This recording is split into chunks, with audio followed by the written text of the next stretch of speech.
avez tellement de ressources en vous. Je crois que vous en avez trop pour vous-même. Donc, il faut dispatcher un peu. Et c'est ce que vous faites. Il y a beaucoup d'opportunités en Belgique. Si vous cherchez, vous trouvez. Je ne voudrais plus qu'une femme coule une larme. La belle diaspora. Ah oui, je ne voudrais plus que les femmes pleurent en se disant « il m'a abandonné ». Les femmes entrepreneurs ne sont pas les rebelles, non. Parce que quand vous avez qu'une femme boss lady à la maison, elle peut booster son mari à être un chef d'État. Bonjour la belle diaspora, j'espère que vous allez bien. Aujourd'hui, dans l'émission Les femmes prennent l'arène sur la radio Mara FM, nous recevons une femme, une leader. C'est une jeune dame. Arrivée en Belgique, elle a connu l'expérience d'être mère seule.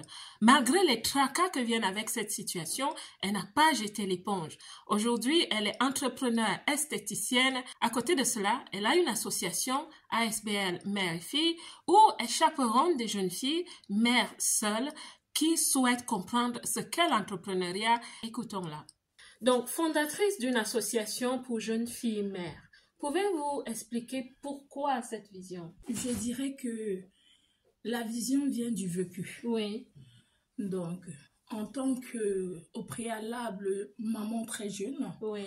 À l'âge de 14 ans, je pense que ma vision vient de là. Ce zèle que vous avez, il vient de là. Comment a été votre expérience? Comment l'avez-vous vécu? Au fait, je me suis dit déjà, vu mon expérience, je me dis que la femme a besoin d'être active. Elle a besoin d'être comprise. Oui. Elle a besoin d'être soutenue. D'accord. Donc, je me suis dit, si j'ai la possibilité, moi, avec mon parcours et ma position que j'ai, pourquoi pas apporter un plus aux femmes? Parce que le plus souvent, les femmes rencontrent beaucoup de difficultés. Oui. Le plus souvent, elles sont muettes, elles n'en parlent pas. Et tout le monde trouve ça normal. Donc, voilà. D'accord. Est-ce que vous pouvez nous parler un peu de votre enfance? J'ai eu une enfance très heureuse, hein, je vais le dire. Et j'ai une maman, ma maman était comme mon modèle. Mais le véritable problème, c'est que vouloir trop protéger l'enfant vous laisse poser. Ah, d'accord. Trop de protection, trop de restrictions. Souvent, il y a des enfants voilà, qui sont des enfants rebelles. Hein, vous ne pouvez rien. Pour sortir de ce cocon. Voilà, pour sortir de ce cocon, l'enfant va cacher, l'enfant va dissimuler certaines choses. Voilà, l'enfant va se permettre de faire du n'importe quoi. Et le plus souvent, on se rend compte que les parents subissent que les conséquences que les enfants, les actes des conséquences que les enfants ont posées. Donc, c'est ce qui vous est arrivé. Vous vous êtes dit, je vais explorer un peu dehors. Vous étiez très jeune, à 14 ans. Au fait, déjà à 14 ans, j'étais plus mature. Donc, j'étais en surpoids. Oui. Et je ne faisais pas mon âge, au fait. Ah, d'accord. Donc, c'était juste une façon de vouloir imiter ce que je voyais autour de moi. Vous rencontrez donc dans la diaspora des personnes, des jeunes filles qui ont vécu la même expérience? Je rencontre beaucoup de jeunes femmes plus dans mon institut. D'autant plus que, étant maman solo, oui. J'ai vu beaucoup de femmes souffrir autour de moi, qui se confient autour de moi. Et les expériences que j'ai vécues, une fois que j'ai eu mon institut, je me suis dit non, je n'aimerais plus voir une femme souffrir au fait. Parce que je pense que le silence est une arme autodestructive pour l'être humain. Généralement pour la gente féminine, les mamans en subissent beaucoup. Oui. Et surtout dans la diaspora, les gens n'aiment pas oser. On se dit, nous ne sommes pas en Afrique, nous ne sommes pas dans notre pays. Non, je ne pense pas que je peux oser. Soit vous allez vous dire, je n'ai pas beaucoup étudié, je ne pense pas que je peux entreprendre, en fait. D'accord. Et si on revient à ces filles mères dans la diaspora, qu'est-ce que vous pensez les incite à être des proies faciles, peut-être aux hommes, ou alors à finir par devenir enceintes, alors que nous sommes quand même dans un système qui protège l'enfant, qui protège les jeunes. On a des aides sociales. On peut se dire qu'on ne manque pas tellement. Vous pensez que c'est dû à quoi? Au fait, je ferai une parenthèse. Hein. Je précise bien, à mes 14 ans, je n'étais pas encore dans la diaspora. Oui, vous n'étiez pas dans la diaspora. Oui. Donc, je reviens maintenant après dans la diaspora.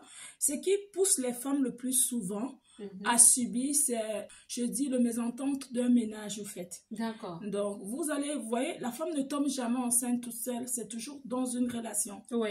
Et au final, c'est la femme qui subit.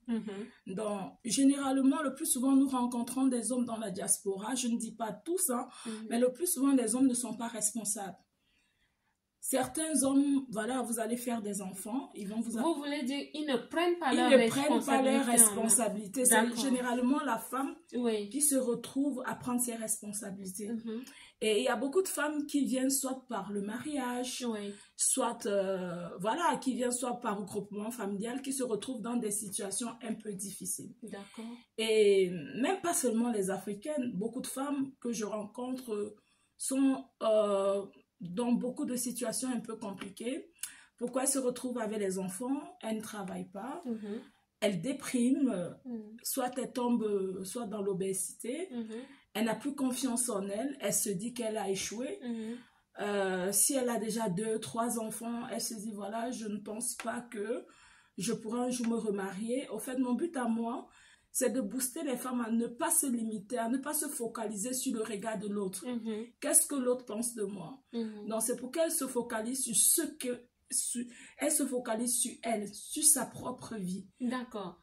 Et c'est là où vient ma question. À côté de votre ASBL, votre association, vous êtes aussi entrepreneur. Pourquoi est-ce que vous voulez amener les jeunes filles à entreprendre? Pourquoi ne pas leur donner le conseil d'aller travailler dans une entreprise? Pourquoi l'entrepreneuriat? Au fait, pour moi, l'entrepreneuriat, c'est une forme de liberté et de gestion de son temps. Parce que lorsque vous êtes maman, il n'est pas évident pour vous de gérer votre temps dans les normes avec les conditions de personnes salariées et familiales. Pourquoi? Parce qu'une maman, par exemple, une maman solo, supposons, elle a 2 enfants et qu'elle va travailler, il faudrait qu'elle dépose les enfants le matin et il faudrait qu'elle fasse tout pour récupérer les enfants après. Et elle se sent toujours soit réprimandée par son patron, soit l'employeur va se dire qu'elle n'est pas motivée. Donc, il y a tout ce cheminement-là, en fait. Donc, je me dis, moi, c'est pas forcément dans l'entrepreneuriat, mais je booste les femmes. Si elles peuvent entreprendre, tant mieux. Soit si elles peuvent renaître, refaire et vivre leurs projets qu'elles avaient avant la maternité. Parce qu'il y a des femmes qui avaient des très beaux projets, mais qui ont laissé tomber après la maternité, qui se disent, je vais faire grandir les enfants, je vais prendre soin des enfants après 5 ans, après 6 ans. Mais après 5 ans, vous n'avez plus la même énergie. Vous n'avez plus la même motivation. L'enfant ne limite pas le rêve, en fait. C'est ce que je veux faire comprendre. Voilà. L'enfant ne peut pas vous limiter votre rêve. L'enfant ne peut pas arrêter votre vie. Mais il y a la Belgique nous offre la possibilité. La Belgique offre à beaucoup de femmes la possibilité qu'elles ne connaissent pas. Le manque d'information, c'est souvent ça qui nous tue, surtout nous les femmes africaines. Parce qu'on est dans un territoire où on n'a pas souvent l'information. On ne sait pas qu'il y a des communes ou des instituts qui peuvent s'occuper de vos enfants à une certaine heure. Donc, il y a beaucoup de femmes qui ne le savent pas. D'accord. Et donc, vous êtes déjà en train de parler un peu peut-être de l'organisation de votre travail avec ces personnes que vous accueillez. Quelles sont les activités que vous conduisez avec ces personnes? Bon, voilà les activités que je souhaite mettre en place avec ces personnes. Il faudrait d'abord savoir que certaines femmes, elles ont beaucoup de potentiel qu'elles ne savent pas mettre en avant. Donc, je veux aussi réveiller le côté estime de soi, le côté créativité et confiance en soi. C'est l'un des atouts qu'il faut d'abord réveiller. Parce que vous ne pouvez pas entreprendre si vous n'avez pas confiance en vous. Le travail sur l'identité de la personne qui a eu des chocs dans la vie et qui pense peut-être qu'elle ne peut plus, elle n'est plus capable et elle jette l'éponge.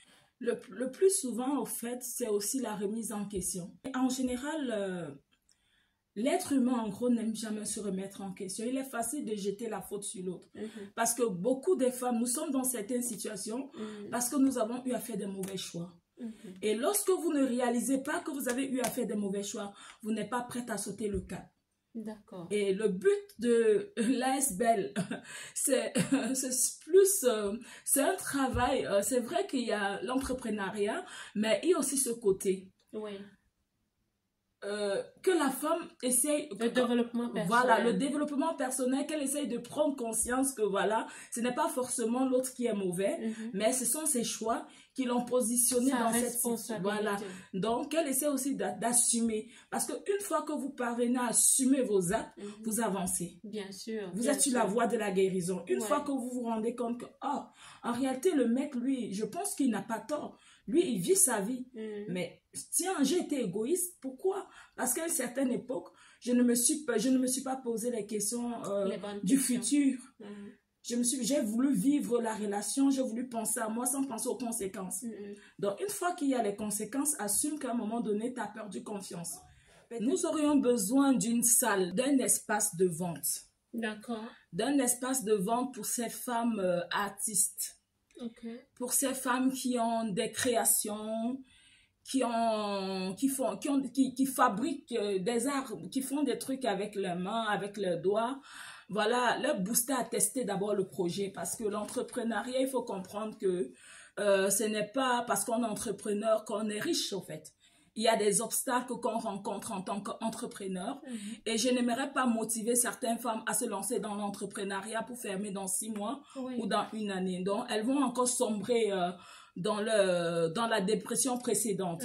Donc, j'aimerais que l'entrepreneuriat soit un plaisir et que si elles se lancent et qu'elles se disent non, nous n'avons pas, au moins c'est si nous avons quelque chose en nous. Donc, elles se sentent fières.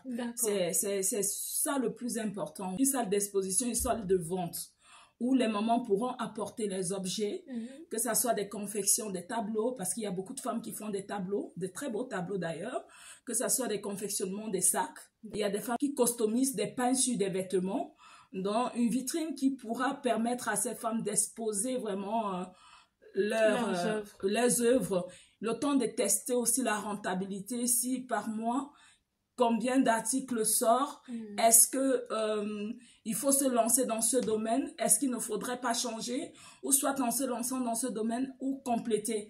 Avec quoi elle va compléter? Donc, il y a tout ce paramètre-là, au fait. Là, vous parlez de l'association, est-ce que vous voulez faire, mais en tant qu'entrepreneur, vous pouvez en parler un peu? En tant qu'entrepreneur, je dirais que ce n'est pas facile, mais c'est la vision que j'ai de mon entreprise. Parce que si je n'avais pas de vision, si je me lançais au fait en tant qu'entrepreneur juste pour être riche, je devais tout de suite fermer. Je devais tout de suite arrêter. Mais j'ai une vision derrière mon entrepreneuriat et je me dis, mon projet, vous savez, lorsque vous êtes entrepreneur seul, vous n'avez pas un homme qui vous soutient derrière, vous n'avez personne, vous êtes face à vous-même. Donc vous êtes mère, vous êtes père, vous êtes frère de vos enfants. Il n'est pas facile pour vous d'exceller dans votre domaine d'activité tout de suite. Vous allez percer avec du retard, mais je pense que je le fais bien. Pourquoi? Parce que dans mes débuts d'entrepreneuriat, à un moment donné, j'étais obligée de me séparer de mes enfants, de les mettre à l'internat. Ce qui n'est pas évident pour des femmes. Pour une mère, ce qui n'est pas évident. Ils étaient encore enfants? Oui, mes enfants, c'est des enfants. J'ai mis mon premier, il avait 5 ans et demi. Non, mon deuxième avait 5 ans et demi, l'autre avait 6 ans. Donc, ça n'a pas été facile pour moi, mais ça m'a forgé ce caractère.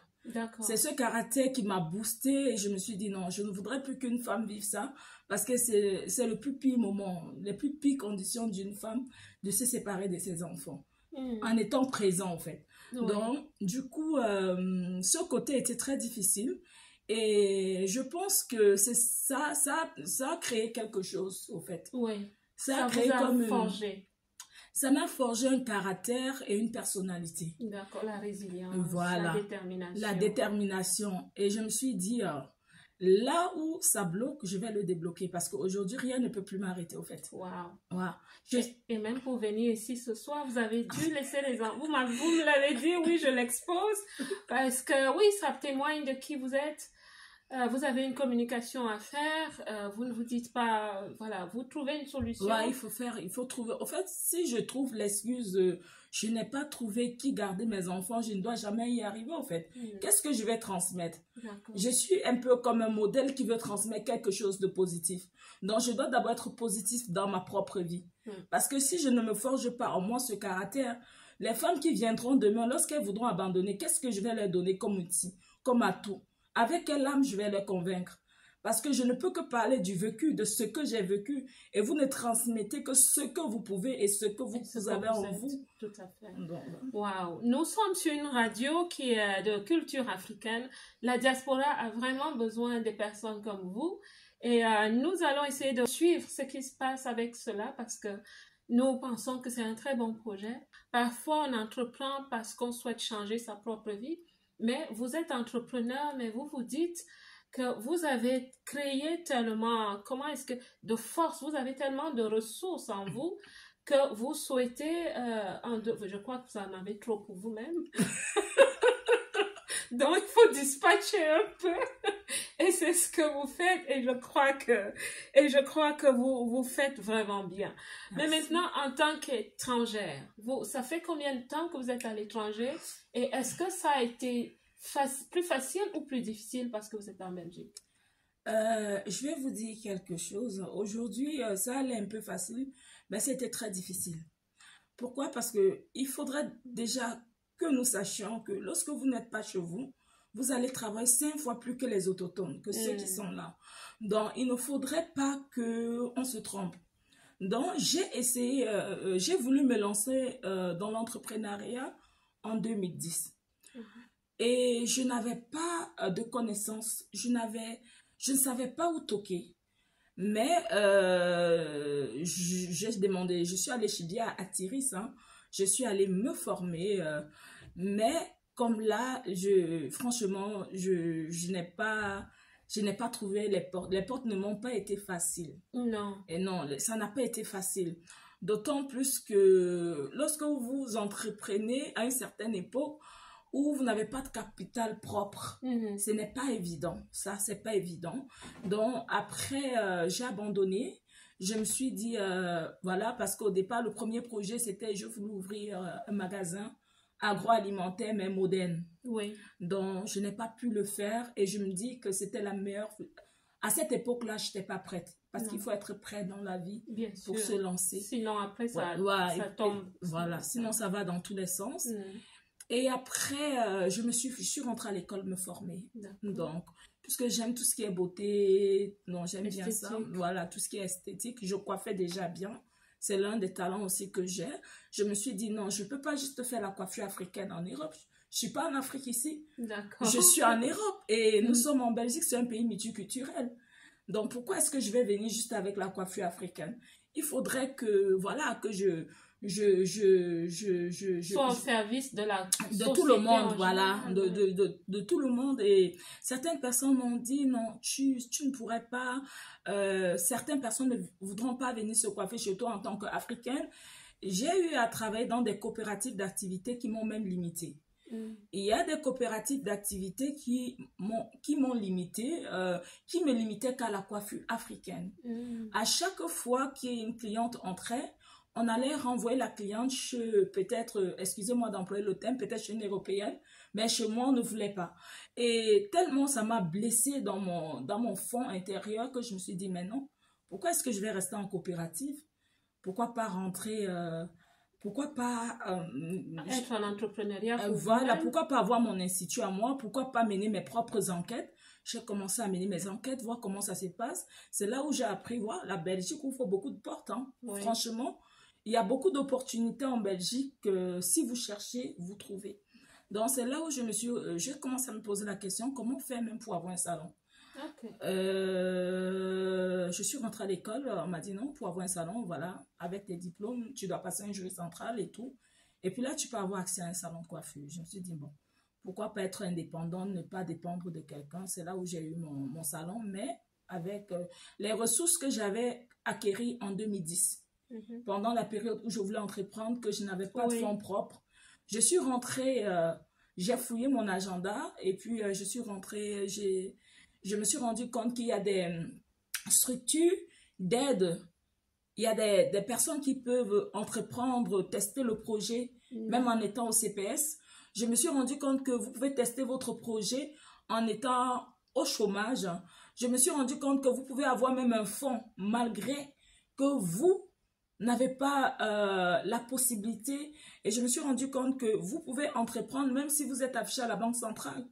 Donc, ce que à l'époque, je ne connaissais pas. Oui. Et c'est pour ce fait aujourd'hui que je veux ôter le voile sur ce tabou. Pour entreprendre, il ne faut pas forcément être intellectuel. Il ne faut pas avoir un bac plus 5 ou plus 4. Il faut avoir confiance en soi et être visionnaire, c'est tout. Objectif. Et oser. Et oser. Qui ne ose rien n'a rien. Il faut oser dans la vie. Ne vous dites pas, je suis en Europe, je ne peux pas. Non. L'Europe aujourd'hui, je dirais que l'Europe, pour impressionner ou bien pour s'imposer, il faut travailler. Vous comprenez? Et j'aimerais que cette femme qui sont dans l'informel entre dans le formel. Vous comprenez? Vous ne pouvez pas exiger le respect si vous restez dans la condition qui ne pousse pas les autres à vous respecter. Wow. C'est vrai qu'à un certain moment... Vous avez des punchlines, hein? Excusez-moi. Non, mais c'est bien. Oh, non, nous allons la garder parce que 1 heure ne suffit pas pour vous permettre d'édifier les personnes qui écoutent. Vous êtes en Belgique depuis quand? Je dirais entre 2004 et 2005. Si je ne me trompe pas, souvent j'oublie, je n'ai plus vraiment la date, mais il y a longtemps quand même. Il y a longtemps. Et vous avez un parcours, vous avez osé et vous continuez d'oser. Oui, je continue d'oser et je continue de rêver. Et derrière ces femmes aussi, j'apprends. Oui. On apprend tous les jours. Bien sûr. Derrière ces femmes aussi, elles sont aussi un boost pour moi. Comme nous sommes un boost. Je veux qu'ensemble, nous réussissons. Parce que si vous êtes au sommet et que vous ne tendez pas la main, demain, si vous vous écoulez, qui va vous étendre la main? Donc, je suis... Et j'aimerais que la femme sache qu'elle est tellement belle, qu'elle est tellement merveilleuse, elle a tellement de potentiel en elle.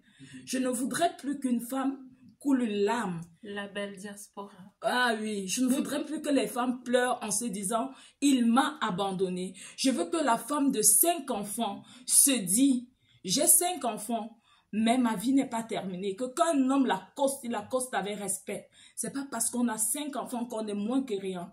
Vous pouvez avoir 5 enfants et vous avez perdu votre mari. Vous pouvez avoir 5 enfants et vous avez vos enfants, ce que vous donnez à vos enfants comme éducation, c'est quelque chose de magnifique qui peut pousser l'autre à dire « Waouh, cette femme, elle est exceptionnelle ». Inspirer les autres. Voilà. Donc, je voudrais que ce tabou-là s'arrête. Les femmes qui ont... Parce que les femmes qui ont des enfants ont certains clichés. Elles sont souvent mal à l'aise. Elles sont étiquetées comme des femmes faciles, des femmes qui se donnent facilement. Mais non, il faut arrêter ça. Non, elles ne sont pas des proies faciles. Où vous voyez-vous dans 5 ans? Dans 5 ans, je pense que mon souhait dans 5 ans, c'est booster dans toute l'Afrique. Booster les femmes. Que les femmes entreprennent partout. Je veux voir des femmes boss lady. Je veux voir des femmes autonomes. Des leaders. Des leaders, mais pas des rebelles. Oh, parce oui. que des personnes se disent qu'une femme entrepreneuse est une rebelle. Non. Les femmes entrepreneuses ne sont pas les rebelles, non. C'est des femmes aussi qui peuvent apporter, booster l'homme à devenir quelqu'un de plus grand. Oui, parce que quand vous avez qu'une femme boss lady à la maison, elle peut booster son mari à être un chef d'État. Waouh, mais je vous vois dans cette position. Écoutez, qu'est-ce que vous pouvez, nous sommes malheureusement à la fin de cette émission, qu'est-ce que vous pouvez dire à nos auditeurs et à nos auditrices? Quel est votre mot de fin? Mais avant de le dire, où est-ce qu'on peut vous trouver? Je suis sur Facebook, je suis sur TikTok, j'ai un site internet. Avec quel nom? Déjà sur ma plateforme www.loveline.be. D'accord. C'est un site internet, c'est professionnel, mais de là aussi on peut me contacter parce qu'on est en train de créer une page pour l'ASBEL. On est en train de vraiment mettre la structure de l'ASBEL. On veut vraiment structurer les choses. Mais au préalable, on peut déjà utiliser ce que j'ai via mon site professionnel. Voir un peu ce que je fais, la personne que je suis. À partir de là... Loveline.be. Oui, donc c'est www.loveline.be. Loveline, c'est avec L-I-N-E? Oui, c'est avec L-O-V-E-L-I-N-E. D'accord. .be. Et je souhaite aussi dire que s'il y a des personnes qui sont vraiment intéressées à accompagner Madame Diania, n'hésitez pas de contacter Mara FM au 04 65 87 89 80 et nous saurons vous mettre en contact avec elle. D'accord? Un peu fatiguée, mais très satisfaite. L'émission Les femmes prennent l'arène met en lumière les femmes avec un leadership émergent et d'autres avec un leadership confirmé. Comme disait Meghan Markle, les femmes ont une voix. Il suffit de leur donner la possibilité d'utiliser cette voix. Et c'est ce que nous faisons. Si vous souhaitez passer à la radio sur cette émission qui s'appelle Les femmes prennent l'arène sur la radio Mara FM à Bruxelles, n'hésitez pas à nous contacter. Ce sera un plaisir de vous mettre en lumière.